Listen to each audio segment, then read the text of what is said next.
الحمد لأهله والصلاة لأهلها أما بعد. عقاب روح جب بیدار ہوتی ہے جوانوں میں، عقاب روح جب بیدار ہوتی ہے جوانوں میں، نظر آتی ہے ان کو اپنی منزل آسمانوں میں.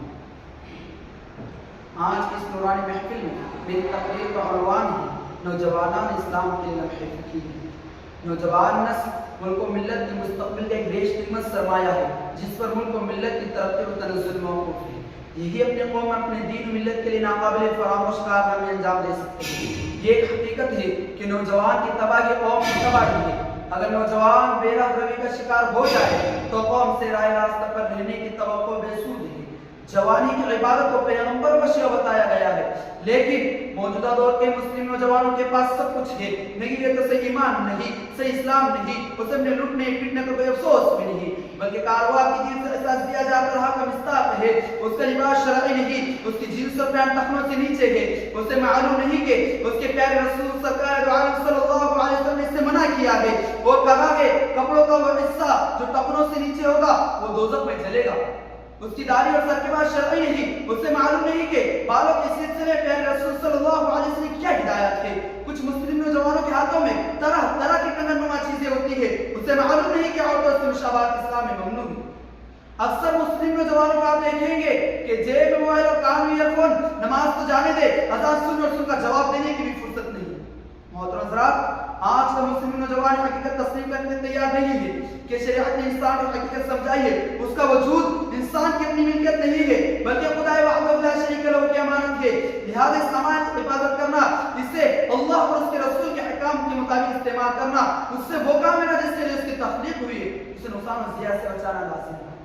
صورتحال یہ ہے کہ انسان نے ظاہری جسم کے انسان کو پہچان لیا، جسموں کو لگی بیماری کو دور کرنے کی بہت فکر کرتا ہے، مگر اس طرف بیماری سے نگاہ پھیر نہیں، نماز ترک کرتا ہے، روزہ چھوڑتا ہے، جام چھڑکاتا ہے، گانے گاتا ہے، فلمیں دیکھتا ہے، نیک عمل کا استعمال کرتا ہے، جھوٹ بولتا ہے، احکام اسلام کو توڑتا ہے، والدین کی حقوق ادا نہیں کرتا، وہ نہ جانے اسلام کی مخالف کیا کام کرتا ہے. لیکن کیا اس سب کی وجہ سے اس کا دل دکھتا ہے؟ کیا اس اس بڑی اور موٹی بیماری کا احساس ہے؟ نہیں. آخر کیوں؟ غفلت اس اسلام کے سارے شعبوں میں ہے. عقائد، احکام، معاملات، معاشرت، اخلاق سب میں گراوٹ ہے. البتہ نماز سے اس کی عبادت میں سستی ایک لمحہ فکریہ.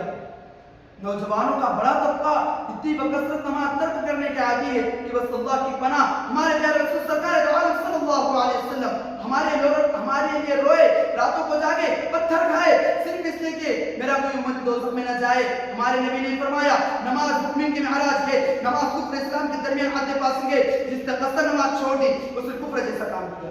اس سے بدتر خدا نے کہا نماز پڑھو، بے شک نماز بے حیائی بری باتوں سے روکتی ہے. کیا ارشادات علیہ کے علاوہ کیا کوئی ارشاد ہو سکتا ہے جو ہم کو نماز کی پابند بنائے؟ آج نماز اس اسلام کی ستون کی حیثیت حاصل ہے. اس سے اتنے نوجوان بات مل گئے کہ بقولے پر ایسا سکے کیا ان کا اس بات پر رہے گے کہ یہ کہنا شروع کر دیں گے نماز کے اسلام سے کوئی تعلق نہیں، یہ بس ایسی اختیاری بات ہے. سوال ہوگا کیوں؟ کیونکہ اگر ضروری عبادت ہوتی تو سارے مسلمان پڑھتے، حالانکہ سب نہیں پڑھتے، ایسا ہو سکتا ہے.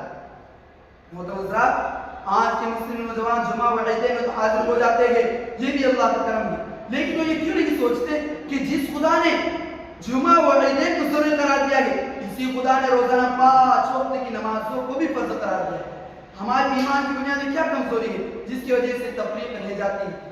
ہمیں اپنے حالات کا صحیح اور مثبت جائزہ لینا ہوگا. آج کل کی فیشن پرستی، ضیاء اوقات، اسلامی اقدار و روایات سے دوری، اسلامی تعلیمات سے بیداری جیسے مملکات میں آج کے نوجوان مبتلا ہیں. خدائیوں نے اسے یاد دکھائے اور ان خرافات سے بتائے. آمین. خدا تجھے کسی طوفان سے آشنا کر دے، خدا تجھے کسی طوفان سے آشنا کر دے کہ تیرے بحر کی موجوں میں اضطراب نہیں. وآخر دعوانا الحمدللہ رب العالمین.